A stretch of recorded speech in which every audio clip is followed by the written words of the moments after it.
Jim, before we wrap things up, how about a little guess the program? I was just hoping you'd say that. So you enjoy it as much as the listeners enjoy it. Well, I don't care about them. I just want to have fun talking to you, and that's the only time I do. All right, well, let's get started with Guess the Program. Of course, in Guess the Program, I go through programs from my collection. I read the card. Jim guesses the location, the date, and any other pertinent information he can come up with. Jim, this first one, I was about to give you the town of the day.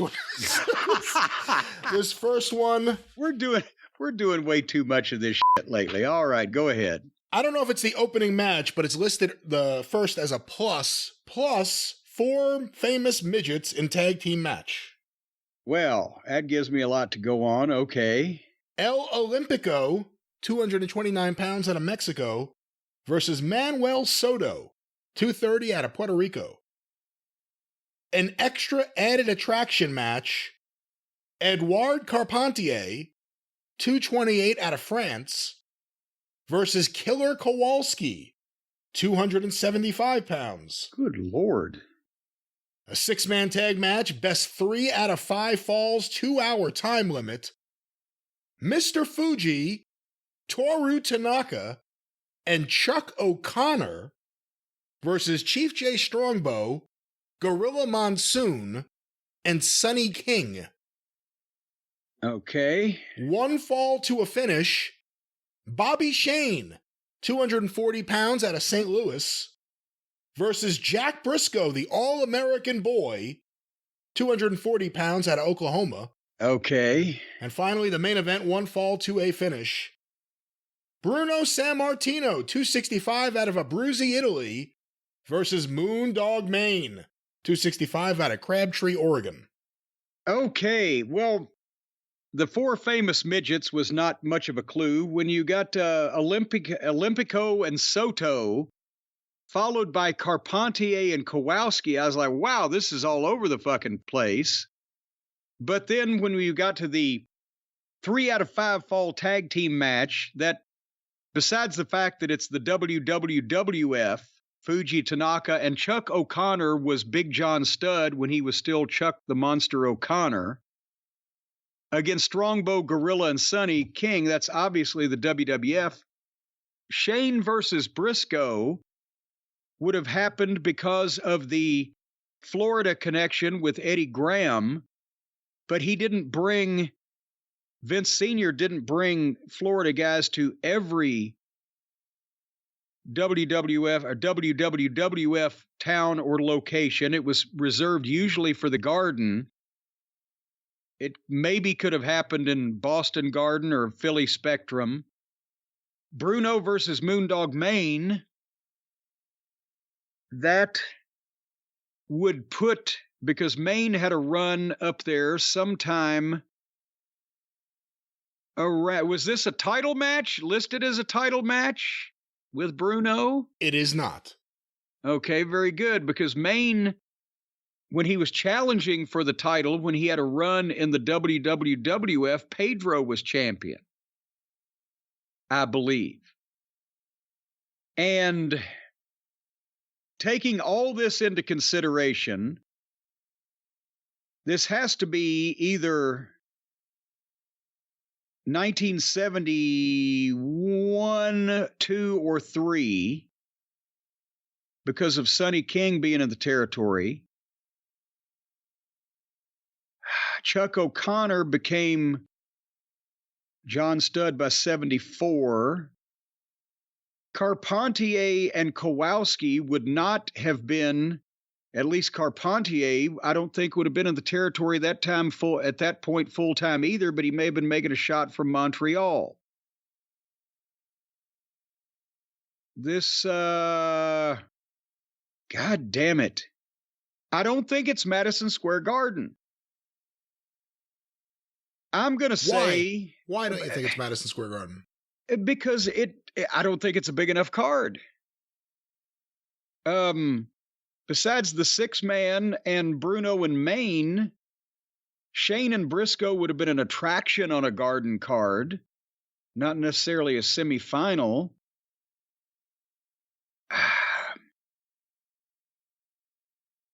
Boston, 1972. Pretty impressive. Monday, February 26, 1973, Boston Garden. Okay. So I missed the year by a couple months. To me, I think the thing that would have been a giveaway that it was Boston was Carpentier and Kowalski. Well, yeah, and obviously because that's closer to Montreal than the Garden was. All right. Well, that's the first program. This next one, let me put this down. This next one's an interesting one, and it may be easy for you, but it's an interesting program nonetheless. The opening match, Oki Shikina versus Bobby Starr. The second... Okay, hold on one. Well, go ahead. The second match, Skandar Akbar versus Jesse James. The third bout, Donna Christianello versus what's listed here as Vicky William, not Williams. Then there's an intermission. She got plural later. The first intermission happens at that point. Coming out of intermission, Rock Hunter versus Tim, and I'm not too familiar with this guy, Geo Hagen? Geo Hagen. And then there are 3 main events listed. Main event 1, Assassin number 2 versus Dick Steinborn. The next main event, Jerry Brown and Buddy Roberts versus El Mongol and Tommy Siegler. Another intermission, and then the final main event, Ox Baker versus Argentina Apollo. Okay, and what did Ann Gunkel have to say when she handed you this program? Oh, you're so sexy, dear. Oh, hello, Sugar Puss. This is an Ann Gunkel All-South Wrestling card. Sugar Puss. Honey child. Oki Shikina was, he was famous when I heard the story because I was in the Columbus Municipal Auditorium, and one of the cops was there, but also it was one of the guys that worked for Fred Ward told me, Oki Shikina was in Columbus, Georgia one night. Apparently he was a heel coming back from the ring, and some guy had a knife and stabbed him in the stomach and walked halfway around him with the knife in him. And since he was a heel and the cops weren't really highly motivated to help, they said, well, we think he's done for. So they weren't going to do much, but his wife was there, Oki Shikina's wife, and actually pleaded with him to call an ambulance, and he ended up making it. Skandar Akbar surprises me on that card. Obviously, not only before he became a manager for Mid-South Wrestling and for the Tri-States Territory, Leroy McGurk, Oklahoma, Missouri, etc., Akbar was a heck of a wrestler who he was the Mid-South of the United States version of the Sheik. He was an Arab with pointy boots and camel on his tights and the headdress, but he was actually good old Jimmy Weba. So Akbar versus Jesse James, just a preliminary. Ann Gunkel apparently hadn't pissed off Moolah because she gave her Vicky Williams and Donna Christianello. Rock Hunter was a manager and longtime heel in the South and worked for quite a while for Ann Gunkel, as did Assassin number 2. That would have been Joe. Well, which one was Ernesto unmasked and became her booker? So did that mean that Jody was Assassin number 2? But it was Jody Hamilton and Tom Ernesto. I think so, because Ernesto was Assassin number 1 until he retired, right? Okay, all right. So that was Jody Hamilton was ass number 2. His old partner, ass number 1, Tom Ernesto, was Ann's booker. Dick Steinborn worked a lot for All South. Buddy Roberts and Jerry Brown were the Hollywood Blondes in a variety of places. El Mongol was that the El Mongol that was the big star in the 60s in Atlanta for the established Georgia promotion? Tommy Siegler was a young up-and-coming babyface that worked a lot in the 70s, and then the territories started constricting and he was gone. And then Ox Baker, obviously everybody knows, and Argentino Apollo was a huge babyface, and this was either 73 or 74, and I'm going with 73, and it had to be, because this would be too big a card for Gunkel anywhere else, it had to be in whatever building she was running in Atlanta at that point in time, whether it was the City Auditorium or the outdoor facility. What was the name of it? Not sure. I'm trying to think. Well, one or the other. Atlanta, 1973, I'm going to say. The location, Oglethorpe Gym. There you go. The date, Friday, November 24th, 1972. I keep missing these years by 2 months. It's either November of one year or February of another year. Sorry about that, Chief. This is the very first card for Ann Gunkel's All-South Wrestling. Okay, well, there you go. And it's modeled, the program's modeled after the Georgia, well, it wasn't Georgia Championship Wrestling yet, but the NWA Georgia office's program, ABC Booking. Same look for the program, just a different logo. Instead of NWA, it has ASWA. And all the usual wrestlers. I'm pretty sure they use the same printer. Yeah. Coming soon, Wilbur Snyder and Bobo Brazil. Whoa, that didn't happen. No, it did not. Neither one. All right, Jim, this next one here. You know, I bet she thought she could get Wilbur Snyder. I bet Jody or Ernesto, somebody was friends with Snyder and said, well, hey, Bruiser's not with the NWA either. He'll help us out. That didn't happen. Bobo Brazil at the time, 1972, where would Bobo have been working? Detroit, I would guess. Detroit, probably. The Sheik was one of the biggest NWA members and was having a fight at that point with Bruiser. So they were advertising that one of Sheik's top baby faces and Bruiser's business partner were both going to come in and work together on their cards. Jim, our next card, the opening match, Tom Stanton versus Jim Neidhart. Whoa, okay. Match 2, Jerry Morrow and Hubert Gallant versus Hercules Ayala and Barabbas. Excuse me. Wait a minute. So it was Ayala and Barabbas? Yes. Okay. Smith Hart versus Duke Savage. Mr. Hito and Mr. Sakurada versus Bret Hart and Keith Hart. The Dynamite Kid versus Terry Sawyer. Ooh. And the main event for a championship I won't name as if you don't know. The champion, Jake Roberts, versus the challenger, Big Daddy Ritter.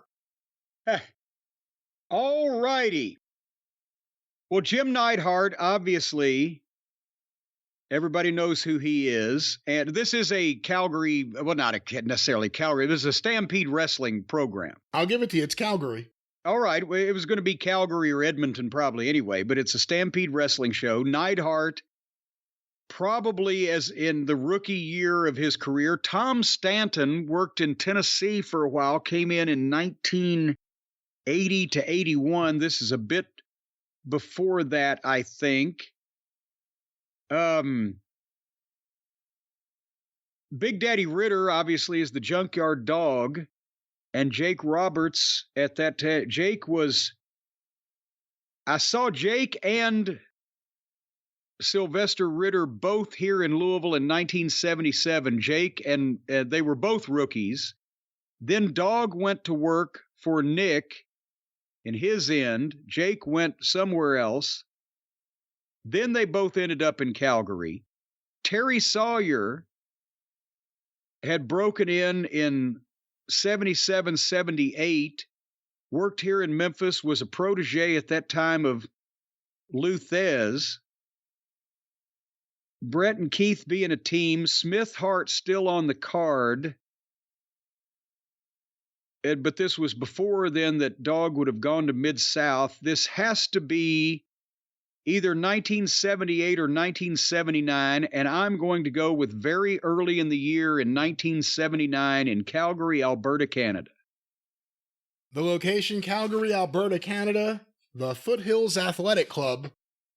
The date, Friday, June 29th, 1979.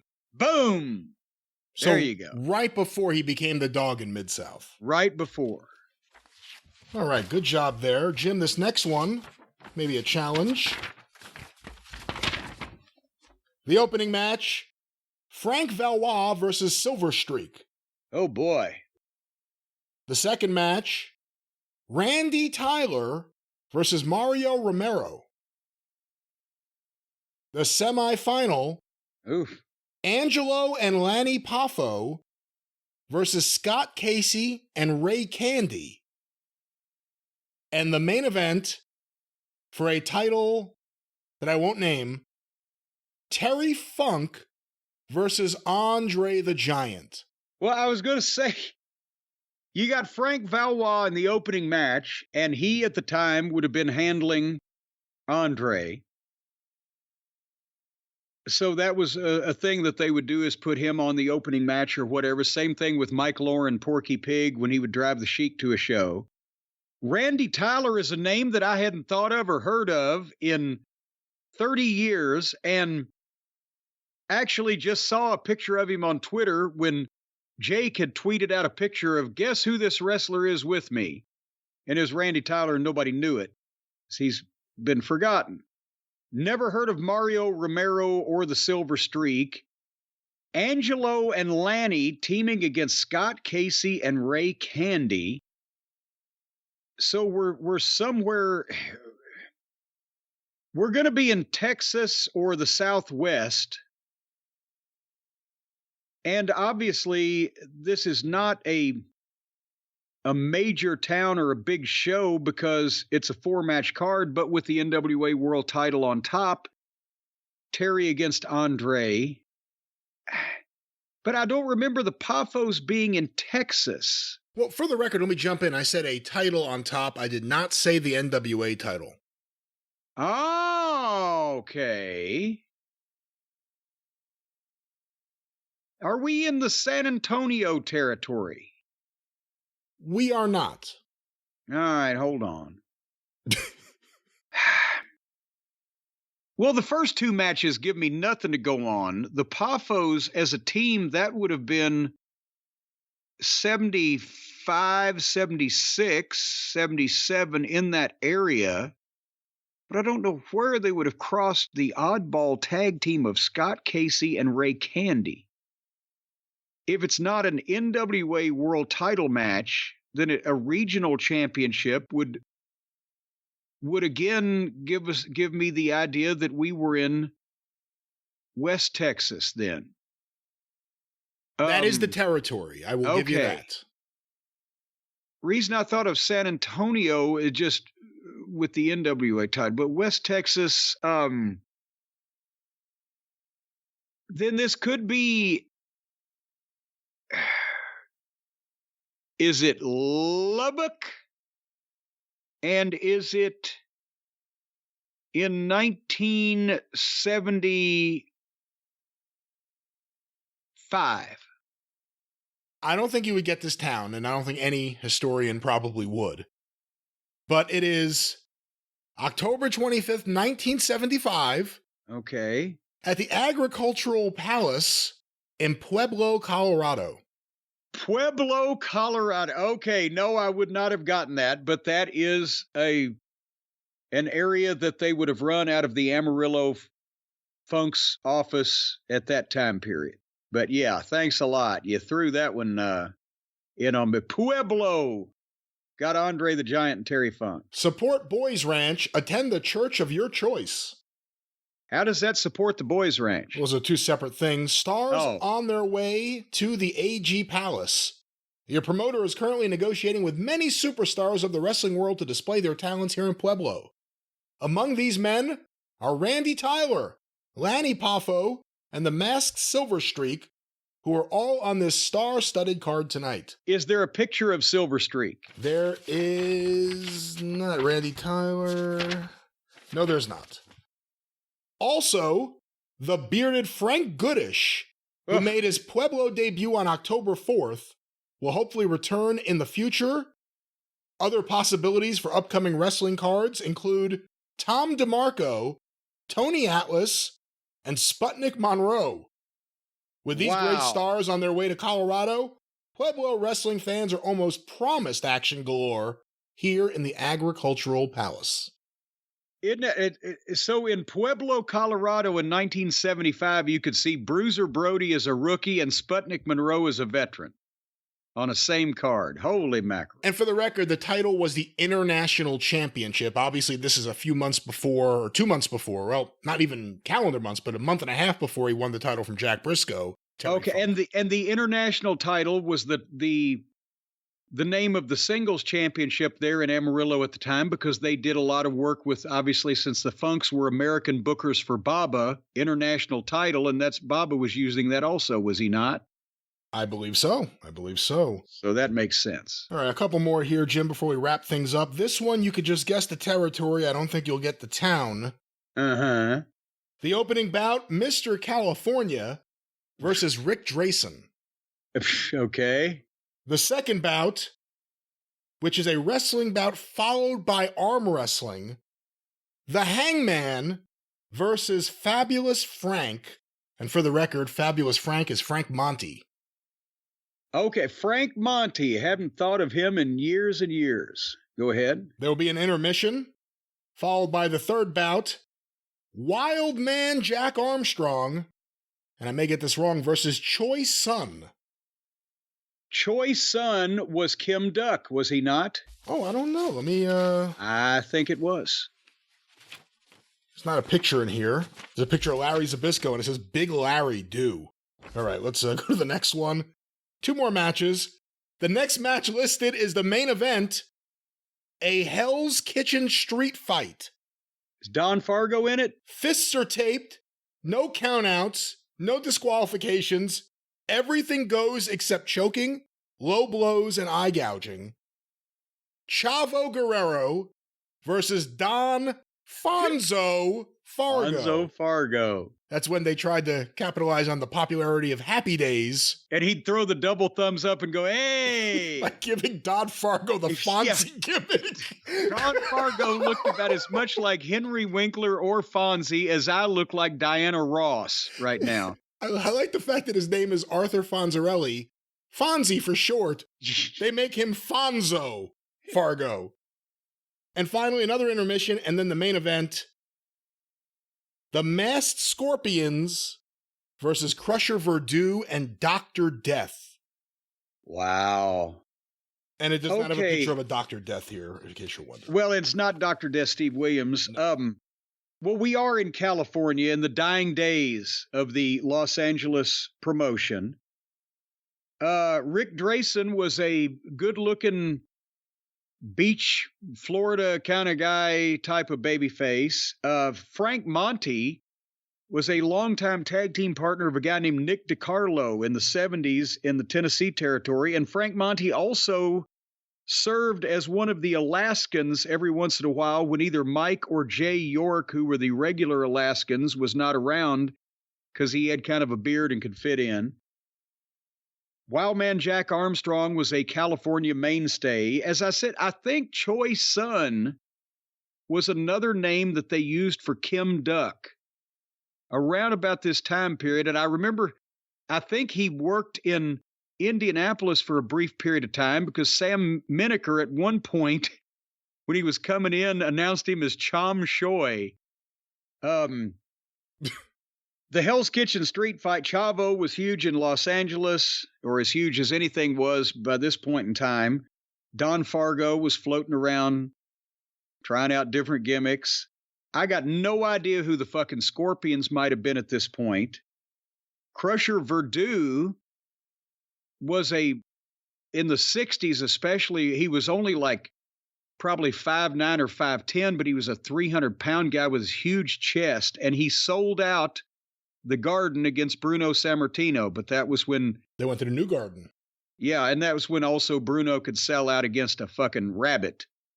Verdue was a journeyman heel for a long period of time, but not really a main event money draw. And who knows who Dr. Death was? It was somebody under a hood, I bet. May have been Gene LaBelle. And as far as you said I wouldn't get the town, is probably we're in the Los Angeles territory, right? That is correct. Okay. Somewhere around Los Angeles in the year Fargo came back here in 78. And is this 1979? The town San Diego, and this is San Diego Championship Wrestling, August 24th, 1976. Oh! 2 weeks from tonight, Andre returns to San Diego. So I am desperately off on that. 3 years. Holy shit. Newsflash. Roddy Piper now owns Butcher Vachon's contract after big win at Olympic Auditorium. They typed that in as a newsflash. So this wasn't necessarily the dying days of the promotion. This was just a rotten card. No, you want to talk the dying days real quick? I'll spoil this. This is 1978. Hold on. Was the Hangman Neil Gway? I believe so. Okay, and who also wrestled in the Tennessee territory in 1978 as Joe LeDuc's French-Canadian partner, Jean-Louis. And I believe Bruce Pobans has pretended that this was him, but it wasn't him. It was not him. All right, well, here, listen to this one, 1978. Okay. Friday, January 13th, 78, the annual Battle Royal show. Colosso Colasetti versus Johnny Rivera. Dr. Oda versus El Falcone. Victor Rivera versus Fujinami. The Canadian. And that really was Fujinami. Oh, yeah, that's Tatsumi Fujinami. 1 hour America's title match, the masked Canadian, versus Rick McGraw. The Canadian being Roddy Piper. Yeah. Intermission, Outlaw Ron Bass and Moondog Mayne versus Dom DiNucci and Dean Ho. Good Lord. Andre the Giant versus The Butcher. For the America's Tag title. Was that Butcher Vachon or Butcher Brannigan by that point? Hold on, that's a good question. There is no picture of a butcher. Just the fishmonger. Actually, it was El Farone, not El Falcone. Excuse me. There was an El Falcone. That's why I was confused there. 2 more matches. Black Gordman and Great Goliath, the America's Tag Team Champions, versus Chavo and Hector Guerrero, who win the titles. And finally, the 9th annual World Battle Royal. The last wrestler in the ring wins $30,000. With an asterisk here. U.S. champion Bob Roop suspended by NWA. That's when he got... That's when he tried to steal the territory. Right? That's when he tried to steal San Francisco, and that's when San Francisco and L.A. were kind of working together a little bit. The Battle Royal was won... Well, I'll give you the last 5 in the ring. Andre the Giant, Ron Bass, Moondog Mayne, Victor Rivera, and Hector Guerrero, with the winner being Hector Guerrero. Wow. And that was this is 78? 78, January 13th, 78. That was right before Hector came to the Tennessee territory, and boy, he was a tremendous babyface at that point in time. The people really liked him because he was doing all the flying ankle head scissors and the lucha stuff that still looked good when it was applied to American wrestling, but that nobody else was doing. And he really got over well with that. So, but yeah, it's amazing that California in those days, even when the territory was going down and they were drawing practically nothing, they would, Inoki or Fujinami or a legitimate Japanese superstar would pop up because it was California. They're flying in to do business like they had been, for years. And that was the stop. All right, this will be our final program and definitely our toughest. But it's more interesting because of some of the content of the program itself. Here's the card. As listed, as it is actually spelled out here, Ivan Kamarov versus Nick Kondos out of Greece. Okay, now is that Ivan Kalmakov and it's a mistake, or is that really Ivan Kamarov? Because I think there was one of those also. Oh, you know what? I don't know. I was actually assuming it was Kamalkov, but now I don't know. No, I think Kamarov and Nick Kondos, was he? Well, okay, finish the card. Sandor Kovac out of Hungary versus Frank Marconi, Buenos Aires. Jesse James out of Washington versus Mike Collins out of Chicago, Collins spelled with a K. Angelo Savaldi, Hoboken, versus Jan Bleers, England. Ooh. And the main event to a finish, the former world's champion, Texas Babe Sharkey, versus Gino Garibaldi out of St. Louis. Wow. Gino Garibaldi, noted for being a promoter later on, right? Or was that his brother Leo? Well, no, Gino is the dad of Leo Garibaldi. That's right. Gino was the dad. This is, the original Angelo Savoldi, Jan Bleers before he became Lord James Bleers, right? Correct. Old Tally-Ho himself. Jesse James wrestled for 40 years. Sandor Kovacs in the ring. Nick Kondos. How many Jesse James were there, though? I think it was all the same one. He was 175 years old.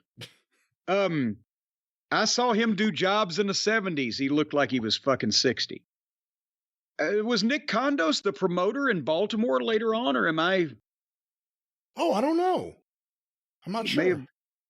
This is in the 40s, is it not? This is indeed in the 40s.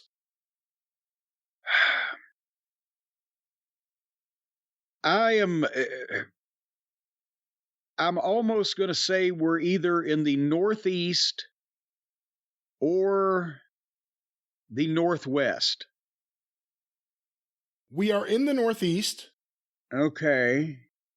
The card is January 9th, 1947. Well, I was going to narrow it down even more than that. You didn't have to jump in. Oh, forget. I'm sorry. I thought you were done. Damn, no. I was going to say we're in the Northeast or Northwest, but I was going to say somewhere in the World War II years. So that's as close as I was going to be able to get. And this is not, the only other thing I can say is I don't think it's a major town card, but it's in the Northeast somewhere in New York, Pennsylvania, or Jersey. Go ahead. Wilmington, Delaware. Son of a... All right, or Delaware. It's right there in the corner. We keep forgetting about it. Hey, main event to a finish. What do you think of using that to a finish? Kind of guarantee there won't be a screw job or anything. Well, that's actually not what it meant back in those days. A time limit match and a finish match were two different things. A match, if a match had a time limit, it was like one fall with a 60-minute time limit. But a match that was a finish match means one fall to a finish. It doesn't mean it's no disqualification or you can bring in a sandblaster, but it means it will go until there is a legal winner, a finish match. And there, in the old days of wrestling, going back to the 20s and 30s, there were actually not time limits on most of the main events and especially world title matches. And there was kayfabe and real reasons for that. The kayfabe reasons were that, they wanted to see who the best man was. The real reasons were they wanted to keep the fucking betting going when that was still a thing. How much longer can it go? I'll bet you it can't, whatever. And then it was actually St. Louis, I believe, that was the last of the territories in like 40s, 50s when, modern wrestling and television came in. They were still having finish matches for the title, and then they instituted a time limit. So either a match to a finish or a finish match or whatever didn't mean no DQ, anything goes, must be a winner. It was like there's no time limit. We're going to wrestle till one guy wins. The other interesting thing about this is the first program of 1947 for the week of January 6th. It ranks the 1946 heavyweight rankings in 10 groups of 4. The first group of 4, Frank Sexton, world champion, Primo Carnera, runner-up, Steve Casey, Irish champion, Enrique Torres, Mexican champion. And Steve Casey was the world champion for Paul Bowser in Boston when Boston was its own thing and drew huge money during the 40s and into the early 50s. And I believe this program, or at least most of the programs I have from this line of programs are from Boston. So that's why I was surprised. Even I was surprised They were running Wilmington with this program. The second group of 4, Whipper Watson, Canada. George Temple, California. Shirley's brother. Babe Sharkey, former world champion, and Bill Longson, St. Louis. The third group of 4, Gino Garibaldi, Maurice Tillet, the French Angel, George Becker, and Francisco Marconi. And the fourth group of 4, Bobby Bruns, Hardy Kruskamp, Don Lee out of Virginia, and Clifton Gustafson, I'm not sure. Cliff Gustafson of Minneapolis. So it's weird that they're ranking everyone in just groups of 4. Then they do the light heavyweights. Well, and all of those people weren't wrestling in that territory. They were just taking the top guys from different parts of the country and grouping them in in that fashion. A very different way of doing it. Here are the first group of 4 for the light heavyweight rankings in 1946. The champion, Maurice LaChapelle. Then Jan Blears, champion of England. Stu Hart, Canada. And Gus Rapp from New York. It's crazy considering the year, like there's pictures of Duke Kiamuka here. And it is Ivan Kamaroff. You were right. Thank you. All right, and that was Guess the Program. And this was your program. I'm going to leave you with one more so we end on a positive note here. Okay. 4 midget tag team match. Again. Plus other bouts, including such stars as Tony Garea and Salvatore Bolomo. Rocky Johnson versus superstar Billy Graham. Andre the Giant versus Samoan number 1. And the main event, Jimmy Superfly Snuka versus Ray the Crippler Stevens. Oh, good Lord. Well, obviously we're in the the WWF. Yeah.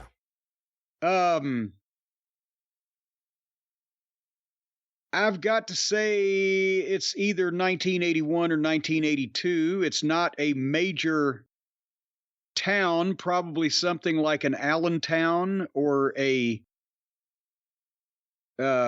spot show somewhere in Jersey, or potentially maybe a Springfield Civic Center, something like that, but it's not an A town. Out of town up in the air, I'm going to say 1981. The date? Sunday, March 13th, 1983. Oh! The town, New Haven, Connecticut, the New Haven Coliseum. Okay. New Haven, but 1983. Yeah, that makes sense now because what the fuck? Samoan won and Snuka and Stevens, because Stevens was in the Carolinas in 81 at that point. All right. What chance does Samoan number 1 have against Andre the Giant? A good one, based on the fact that we do not know what Alpha can do by himself. Hence, how can Andre prepare for his match? Plus, I've heard that Captain Lou Albano, Alpha's manager, has supposedly found a weakness in Andre's methods. I'm really looking forward to this bout. According to Al Askew from Ring Ramblings. I'll ask you? Yeah, who wrote this? Who wrote this? Probably Jeff Walton or someone. But with that, the drive-thru has closed.